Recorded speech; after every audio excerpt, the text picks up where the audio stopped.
नमस्कार, आप देख रहे हैं वॉइस ऑफ अमेठी। तो चलिए रुक करते हैं आज की प्रमुख और बड़ी खबर पर। भारत ने अपना रतन खो दिया, 86 की उम्र में दुनिया को कहा टाटा। देश के जाने माने उद्योगपति रतन टाटा का 86 साल की उम्र में निधन हो गया है। रतन टाटा पिछले कई दिनों से मुंबई के ब्रीच कैंडी अस्पताल में एडमिट थे। इलाज के दौरान उनकी हालत खराब होने के बाद उन्हें आईसीयू में रखा गया था। बुधवार देर रात टाटा ग्रुप की ओर से उनके निधन की पुष्टि की गई। उद्योगपति रतन टाटा की सोमवार को तबीयत खराब होने की खबर सामने आई थी। रतन टाटा ने खुद एक्स पर पोस्ट कर अफवाह न फैलाने की अपील की थी। उन्होंने कहा था कि वह रूटीन चेकअप के लिए आए हैं। हालांकि बुधवार देर शाम उनकी तबीयत बिगड़ गई और उन्हें आईसीयू में भर्ती कराया गया। देर रात सबसे पहले कारोबारी हर्ष गोयनका ने सोशल मीडिया पर उनके निधन की जानकारी दी। इसके बाद टाटा ग्रुप ने भी उनके निधन की पुष्टि की। कारोबारी हर्ष गोयनका ने अपने एक्स हैंडल पर पोस्ट कर कहा कि घड़ी ने टिक टिक बंद कर दी है। टाइटन का निधन हो गया है। टाइटन का निधन हो गया। रतन टाटा ईमानदारी, नैतिक नेतृत्व और परोपकार की एक मिसाल थे, जिन्होंने व्यापार और उससे परे की दुनिया पर एक अमिट छाप छोड़ी है। वे हमारी यादों में हमेशा ऊंचे स्थान पर रहेंगे। राष्ट्रपति, प्रधानमंत्री तक ने किया शोक व्यक्त। देश की राष्ट्रपति द्रौपदी मुर्मू ने रतन टाटा के निधन पर कहा कि पद्म विभूषण और पद्म भूषण से सम्मानित रतन टाटा की मृत्यु के बाद देश ने एक प्रतीक खोया है। देश के निर्माण में अहम योगदान दिया है। उन्होंने टाटा ग्रुप की विरासत को आगे बढ़ाते हुए इंटरनेशनल लेवल पर लेकर गए। वहीं दूसरी ओर देश के प्रधानमंत्री नरेंद्र मोदी ने कहा कि रतन टाटा जी का सबसे अनूठा पहलू बड़े सपने देखना और दूसरों को कुछ देने के प्रति उनका जुनून था।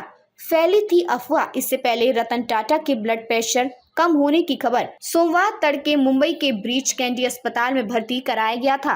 हालांकि उन्होंने उन रिपोर्टों का खंडन किया जिसमें दावा किया गया था कि उनकी हालत गंभीर है और कहा कि उम्र और मेडिकल रिलेटेड कंडीशन के कारण उनका रूटीन चेकअप हो रहा है। उन्होंने अपने शुभचिंतकों को आश्वस्त किया कि चिंता करने की कोई जरूरत नहीं है।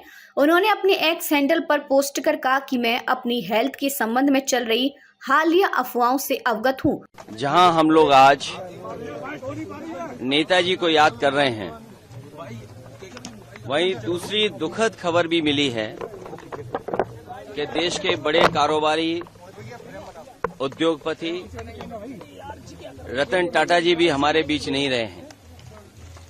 एक ऐसे उद्योगपति जिन्होंने अपना और उस समूह ने देश की अर्थव्यवस्था में बहुत बड़ा योगदान दिया है।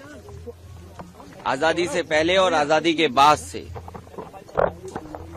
टाटा समूह ने बहुत बड़ा देश की आर्थिक स्थिति को सुधारने में और आर्थिक तरक्की के लिए बड़ा योगदान किया है। वहीं रतन टाटा जी से व्यक्तिगत रूप से भी हमारे कई बार मुलाकात हुई है।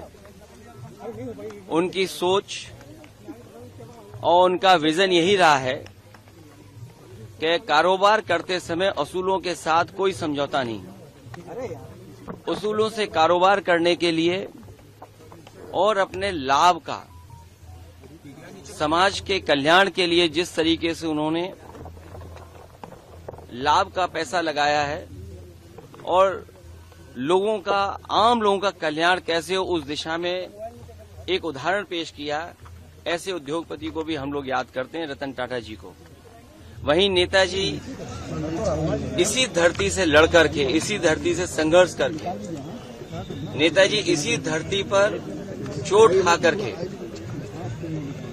धरती पुत्र के नाम से जाने गए और राजनीति के बड़े बड़े उतार चढ़ाव में नेताजी ने समाज को, राजनीति को हमेशा दिशा देने का काम किया।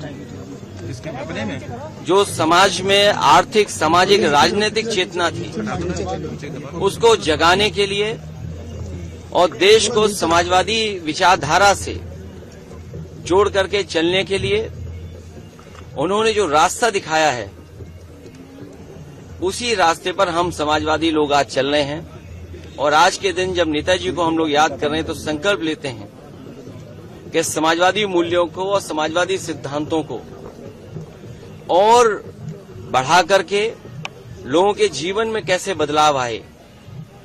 नेताजी ने पूरा जीवन अपना संघर्ष इसी में निकाल दिया कि जी के साथ साथ उनके लोगों का भी जीवन बदले, समाज में नई दिशा में गैर बराबरी के खिलाफ और जिन्हें कभी सम्मान समाज में नहीं मिला था उनको सम्मान दिलाने के लिए नेताजी ने पूरा जीवन लगा दिया।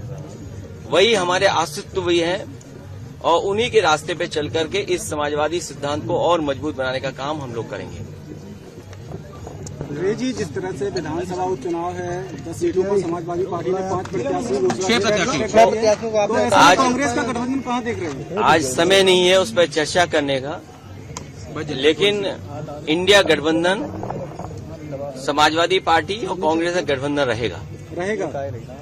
सर, हरियाणा इलेक्शंस को कैसे देखते हैं? हरियाणा कश्मीर में अब उस पर चर्चा अभी न की जाए तो ठीक है, लेकिन जब कभी मौका दूसरी बार मिलेगा तो मुलाकात में हम लोग चर्चा करेंगे। खबरों में अब तक के लिए बस इतना ही। फिर होगी आपसे मुलाकात ऐसी ही किसी बड़ी और खास खबर के साथ। तब तक के लिए नमस्कार और देखते रहिए वॉइस ऑफ अमेठी।